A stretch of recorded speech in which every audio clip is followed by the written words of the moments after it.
Señoras y señores, gracias por continuar con nosotros en Matinal. Vamos a nuestra entrevista central con el doctor Jesús Feris Iglesias, superintendente de salud y riesgos laborales, con quien vamos a conversar sobre un tema tan interesante. Muy buenos días, doctor, bienvenido.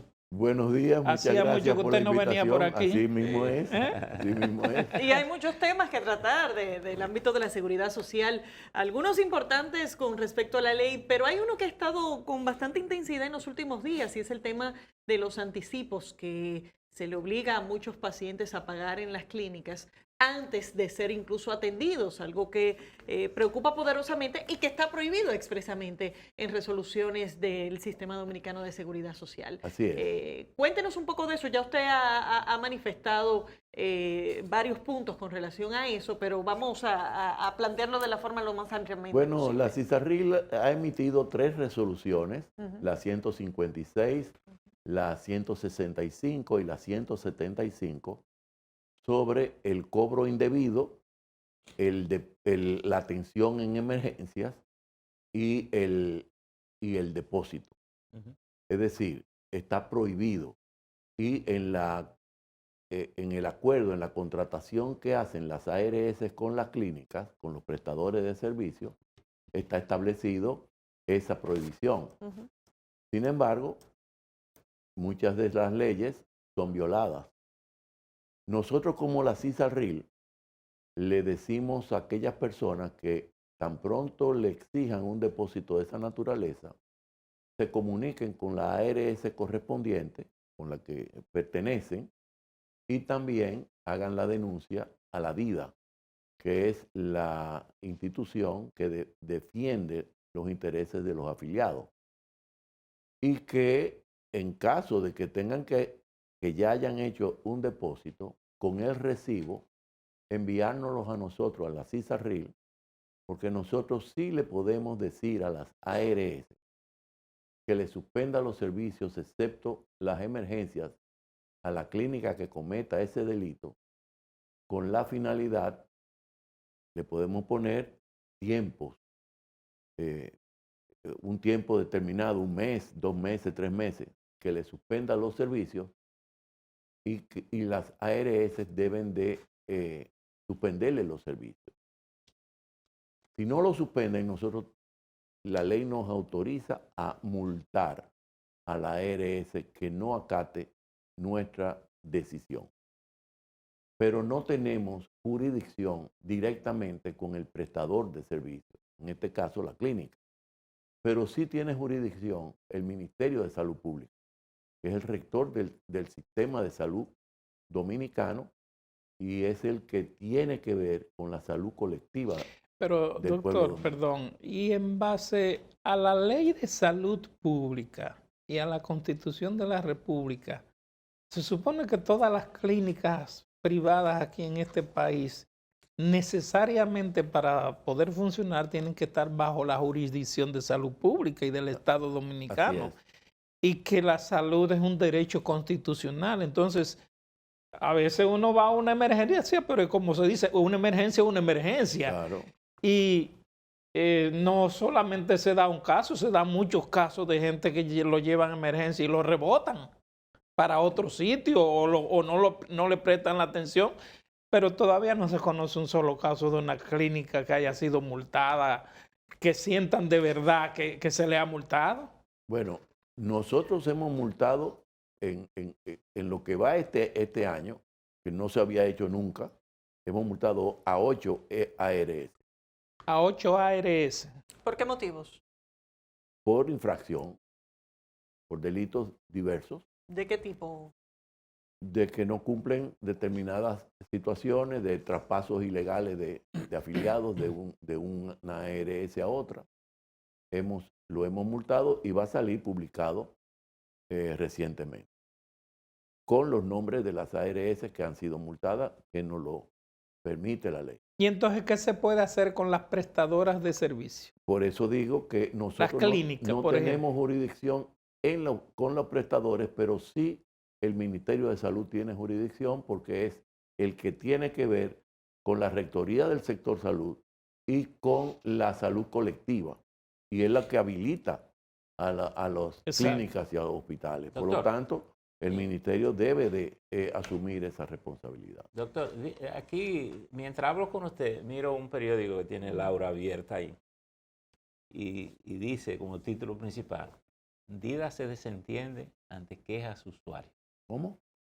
La DIDA. La DIDA se desentiende ante las quejas de los usuarios. Es decir, evidentemente que no le está poniendo caso. Y usted que es médico sabe lo que es una emergencia, un paciente que llega en situaciones que le dicen que necesita y que él llame a esa hora, puede ser de día o de noche. ¿Quién lo recibe en la ARS para ponerle su problema y que tenga la decisión de resolver el problema? Es algo bastante delicado y que probablemente tenemos en juego la vida de una persona. Se supone que todo esto es un sistema.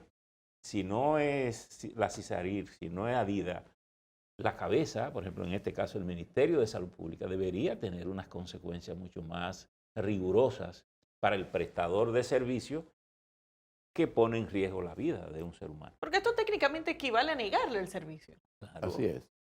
Bueno, es que hay que hacer la denuncia. Definitivamente tú tienes que hacer la denuncia porque de lo contrario la DIDA o la CISARRIL o el ministerio no sabe de qué se trata. Se oyen los clamores, pero hay que llevar la denuncia. Sí, pero como usted comprenderá, yo no ando con 100,000 pesos en los bolsillos nadie. esperando que a un familiar me le dé un ACV o me lo accidente alguien. Bueno, hay una joven, ahorita Laura presentaba el caso de una joven que fue chocada, que hubo que llevarla a una emergencia. Imagina que a esa persona le pidan 100,000, 200,000 pesos para depósito. Yo no ando con 200,000 pesos arriba. Nadie, Y puede haber Es un sido alguien que la atentado, recogiera. ni que tu tarjeta de Claro, crédito tenga ese claro. límite, Claro. pasa. Exacto. Pero ¿no han llegado quejas a la DIDA con relación a este tema? Sí, me imagino que han llegado a la DIDA.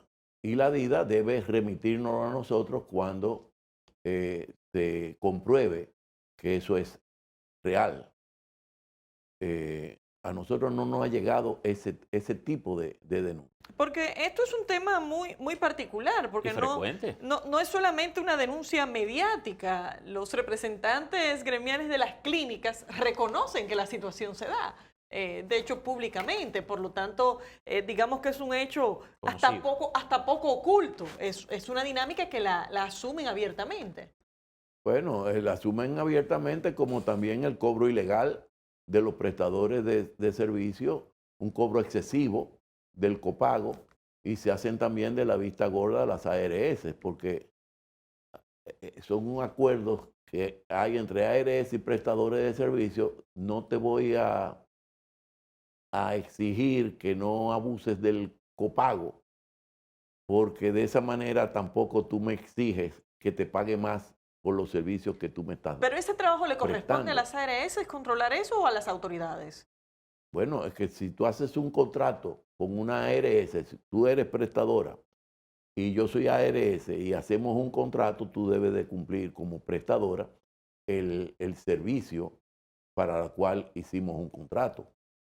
Sí, pero se supone que hay un sistema que norma la prestación de servicio por lo que la gente paga, por lo que los empresarios pagan, el patrón paga. Ahora, Correcto. se me ocurre preguntarle a propósito de todo esto, ¿está en la mesa de conversación o como tema de conversación? Porque es un tema que se ha reservado a la parte laboral, empresarial y el Ministerio de Trabajo, la discusión del sistema de seguridad social. ¿Tiene el gobierno claro los puntos que tiene que modificar, reforzar en esa ley como para que esto funcione? Sí, mira, el viernes pasado se inició el Consejo Económico Social, la mesa de trabajo de la modificación de la ley de seguridad social. En la Universidad Autónoma de Santo Domingo nos reunimos todas las instituciones que tienen que ver con salud gubernamental conjuntamente con todos los partidos políticos, tanto de oposición como de gobierno, y la sociedad civil que está involucrada en salud, y las hospitales y clínicas privadas, y ARS, todos estaban representados en esa mesa de discusión, donde todos los viernes, a partir del viernes pasado, de 10 de la mañana a 12, se va a discutir los puntos para llegar a un consenso en relación a la reforma de la ley. Hay muchos puntos que están ausentes y hay otros que deben ser modificados. ¿Cuáles puntos, doctor? Porque Bueno, por decirte uno. esta es una de las leyes que más se proclama públicamente que necesitan modificación, pero cuando se le pregunta a legisladores y a funcionarios qué es lo que hay que modificar, el asunto como que se diluye, que la opinión de Cisarril amerita una modificación de la ley. Hay una queja generalizada y es el veto, el poder de veto. El poder de veto lo tienen tres instituciones. A pesar de que el Consejo Nacional de la Seguridad Social están representados muchos sectores como los profesionales de la salud, tanto médicos como de otras profesiones, enfermeras, bioanalistas y otras profesiones. El poder de veto lo tienen, por un lado, el Estado, el gobierno, por otro lado, los empresarios y por otro lado, los trabajadores. Y si cualquier modificación afecta uno de esos tres intereses, hay un poder de veto que lo vetan y no pasa. Y eso no puede ser así. La mayoría o una parte importante de las quejas es que el único que debe tener poder de veto es el Estado, que es el responsable de la salud del pueblo dominicano. Y otros dicen, un poquito más democrático, que si son tres, por lo menos que dos que estén de acuerdo con una resolución pueda pasar de 3-2. Eso lo va a decir esa mesa de discusión, cuál va a ser, si se queda igual o se va a modificar a que solamente el Estado sea el único que tenga poder de veto o que sean 2 de 3 los que tengan poder de veto. Te estoy mencionando un ejemplo de muchas cosas que hay que modificar. La Cisarril no tiene jurisdicción para multar al prestador de servicios que cobre excesivamente o que cobre un depósito en el caso de las clínicas o hospitales privados. ¿Eso sería uno de los puntos a Eso modificar? podría ser uno de los puntos que hay que discutir para que tenga Pero hay uno de los puntos más comunes y que quizá afecta a la gran mayoría de la gente, que es el que tiene que ver, por ejemplo, de la cantidad de gente que tiene dinero en las AFP y que bajo ninguna circunstancia se lo dan y se lo dan prorrateado de a chelito, de a poquito y nunca llegan a tener su dinero. Bueno, pero ese es otro tema porque la seguridad social se divide en dos. En la parte de salud, que es la que nos corresponde a nosotros, y la parte de previsión, que es la parte del ahorro. Este es otro tema y es bastante amplio. Escuchándolo sobre el poder de veto y la responsabilidad del Estado, me acuerdo al final de la Segunda Guerra Mundial, cuando estaban los líderes reunidos, que alguien propuso que invitaran al Papa. Y Stalin preguntó, ¿cuántos tanques tiene el Papa? Si no tiene tanque, no puede estar sentado en esta mesa. Es decir, se supone que el Estado tiene una responsabilidad primera y final de garantizar la salud. Este es un sistema que posiblemente produce el dinero suficiente para mejorar la salud de la gente. Y nos referimos, por ejemplo, a esto que te piden un anticipo. Pero el mismo asegurado no tiene siempre la garantía que su seguro le va a responder en la necesidad, porque a veces el seguro te dice, eso sí, eso no, esto aquí, esto aquello, y cuando viene a ver, te dice, se te agotó el seguro. Es decir, y obviamente esas son cosas que tenemos que trabajarla para que eso cumpla con el objetivo con que se ha creado y no tener cantidades de empresas enriqueciéndose con la salud de la gente. Así es. Así es. Hay muchos otros puntos que tenemos que modificar.